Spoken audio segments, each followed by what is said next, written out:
Well, Mark, this whole thing has been happening so fast that a lot of those impacts are simply still in flux. The school told us today there are a lot of moving pieces, coordinating with various health officials. And while they hope to offer some more clarity tomorrow, for now, students have a lot of unanswered questions. Even though the whole thing has only happened over the course of like the past 24 hours, the communication has been really minimal, which is scary because we have no clue what's going on. Kelly and Soleil are juniors in the GU in Florence program. They were on spring break when suddenly their long-awaited semester abroad was cut short. It kind of happened pretty much overnight. We just got an email from the program telling us that it was canceled. Naturally, they had a lot of questions, but so far they've gotten answers to only a few. Here are the latest updates from Gonzaga and the Spokane Regional Health District. There are 161 students in the program, all currently on spring break. They've been told to fly home to the U.S. from wherever they are right now. Told not to come back to campus, but instead directly home. There, we've recently learned they'll be asked to self-quarantine for 2 weeks, avoiding contact with others while watching closely for symptoms. So far, the university has indicated responsibility for monitoring these students will rest with their local healthcare providers. The situation escalated so quickly, and since then, I think everybody's more worried about getting home on time to make sure that we don't get stuck in Italy.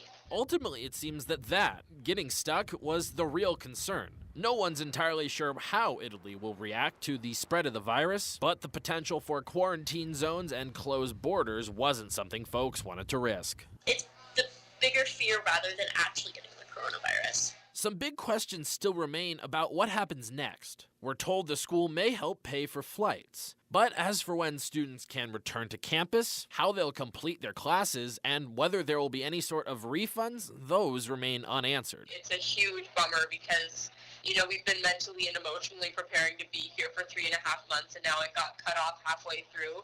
It's an especially disappointing blow to what GU considers an iconic program. Florence is by far the most popular study abroad offering at the school. This program has been really instrumental on this campus and is something that the university is very proud of. According to Richard Menard, recalls in Florence have happened before, but usually not so suddenly. It's unfortunate, but this is not the first time, and I think when you have a program as old as Gonzaga and Florence, we've been there for 60 years, these kind of things crop up every now and then.